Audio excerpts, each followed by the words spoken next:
नमस्कार साथियों, माइग्रेशन की इस लेक्चर सीरीज़ में आज हम नेक्स्ट लेक्चर पर डिस्कशन करते हैं।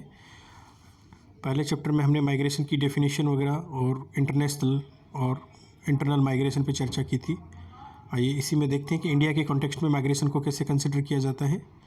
देखिए, इंडिया के अंदर जो माइग्रेशन है उसके जो डेटा है वो आपके सेंसस ऑफ इंडिया कलेक्ट करता है कि एक स्थान से दूसरे स्थान पर।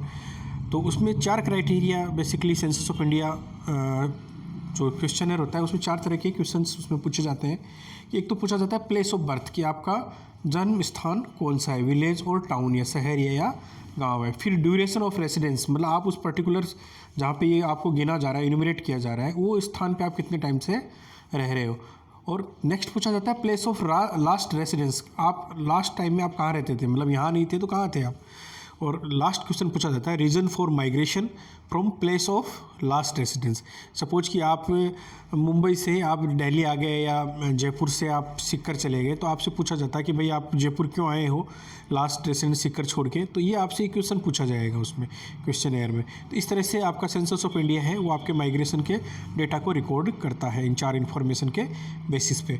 तो basis of enumeration of migration in the census of India, life time migrant, place of birth, मतलब लाइफ टाइम माइग्रेंट होता है कि आप ज़िंदगी भर के लिए आप वहाँ से अपने प्लेस ऑफ बर्थ को छोड़ चुके हो। If the place of birth is different from the place of enumeration, मतलब अगर आपका जो जहाँ पे आप पैदा हुए हो और जहाँ पे आप रह रहे हो, ऐसे अगर हम देखें तो 30% जो भारत की जनसंख्या है वो ऐसी है जो अपने लाइफ टाइम माइग्रेंट कर चुकी है, मतलब अपने प्लेस ऑफ बर्थ को छोड़ चुकी है।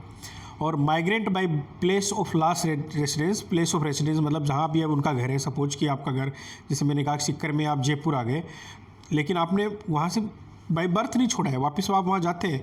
If the place of last residence is different from the place of numeration, ऐसी अगर आप देखें तो 31% जनसंख्या है भारत की, वो आपकी 31% पॉपुलेशन है जो आपके प्लेस ऑफ रेसिडेंस से दूर रह रही है।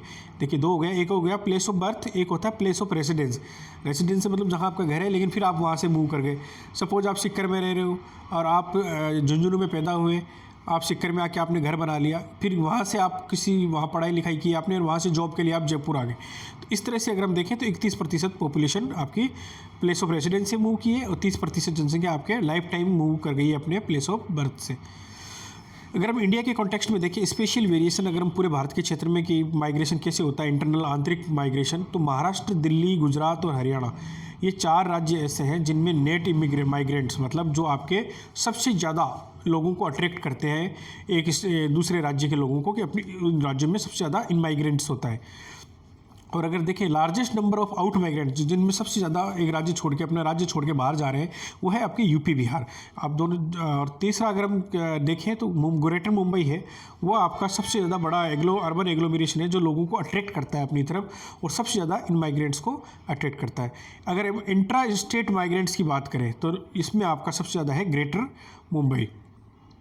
तो इस तरह से आपने देखा कि इंडिया के कॉन्टेक्स्ट में सबसे ज़्यादा कौन से राज्य आपके अट्रैक्ट करते हैं, सबसे राज्य कौन से हैं जहाँ से वो लोग बाहर जाते हैं, सबसे बड़ा शहर कौन सा है।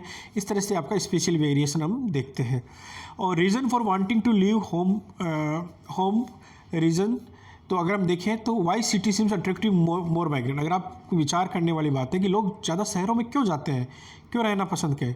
Y do people move from one area to another, एक स्थान से दूसरे स्थान पर क्यों मूव करते हैं।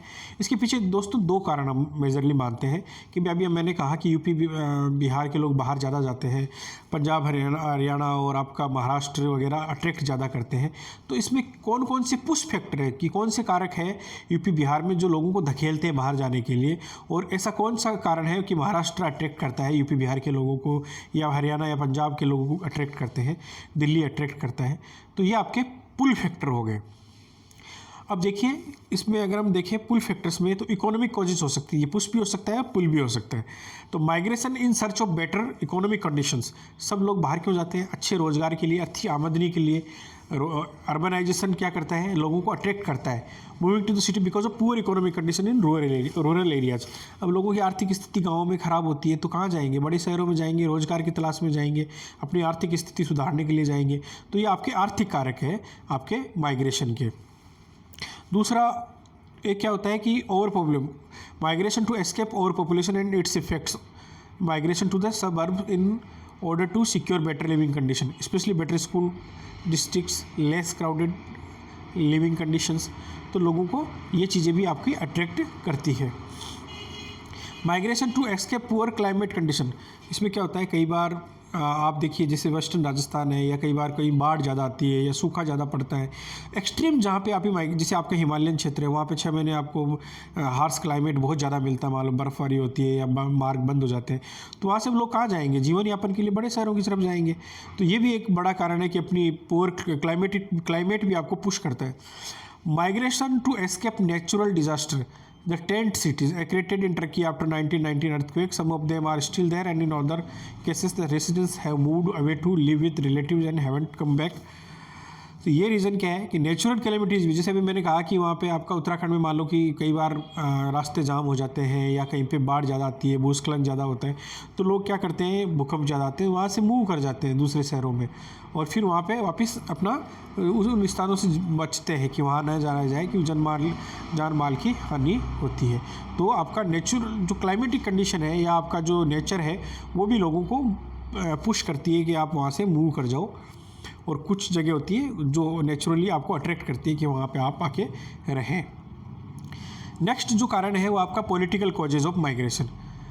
जैसे कई बार क्या होता है किसी ने कोई क्राइम कर दिया तो उसको वहाँ से आपको पनिशमेंट के रूप में कि आप इस पर्टिकुलर एरिया या रीजन या कंट्री में आप नहीं रहेंगे, और इंसॉल्वेंट के रूप में भी आपको कई बार फोर्स माइग्रेशन कराया जाता है, और कई बार पॉलिटिकल एग्रीमेंट के थ्रू भी आपका माइग्रेशन होता है। कई बार क्या होता है कि आपकी कोई वार हो गई, वार हो गया तो उस चक्कर में भी आपका वार के कारण भी आपका लोगों का एक स्थान से दूसरे स्थान पे माइग्रेशन होता है।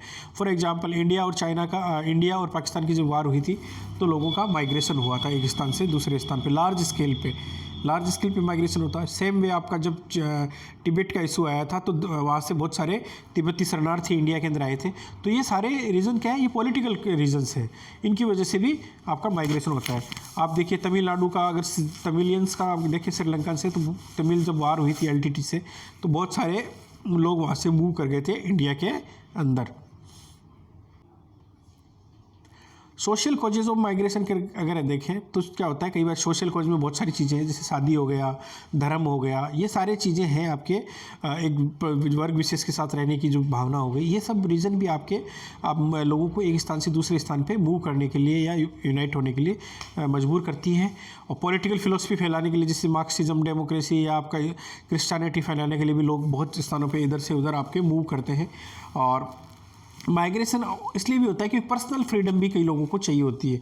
जैसे आप देखेंगे तो मिडिल ईस्ट कंट्रीज़ में उतनी फ्रीडम नहीं है जितनी एक डेमोक्रेटिक कंट्री लाइक इंडिया और USA है। तो लोग वहाँ रहना ज़्यादा पसंद करते हैं जहाँ पे उनको पर्सनल फ्रीडम बहुत ज़्यादा हो, और ये एक रीज़न भी है आपका सोशल कॉज में। और स्ट्रीम ऑफ अगर माइग्रेशन देखें, जी धारा देखें मुख्य रूप से किस तरफ से माइग्रेशन होता है एक स्थान से दूसरे स्थान पे, तो अगर हम देखें तो इसको 4 भागों में डिवाइड कर सकते हैं इंटरनल माइग्रेशन की मुख्य रूप से। एक होता है रूरल टू रूरल, मतलब एक गांव से दूसरे गांव में, गांव से शहर में, rural to urban, urban to urban, एक शहर से दूसरे शहर में, एक शहर से एक गांव में। ये 4 मुख्य धाराएं हैं, शहर शहर, गांव गांव, गांव से शहर, शहर से गांव। तो ये आपका जो माइग्रेशन है वो मुख्य रूप से 4 तरीके से इंटरनल माइग्रेशन होता है। Intra state migrants are larger than the inter state migrants. Intra state होता है एक स्टेट से दूसरे स्टेट में माइग्रेशन की बजाय इंटर स्टेट माइग्रेंट्स ज़्यादा होता है। People prefer to migrate within the state, मतलब एक स्टेट के अंदर, एक जिले से दूसरे जिले के अंदर आपको माइग्रेशन ज़्यादा मिलेगा बनस्पत की, एक स्टेट से दूसरे स्टेट्स में, है ना।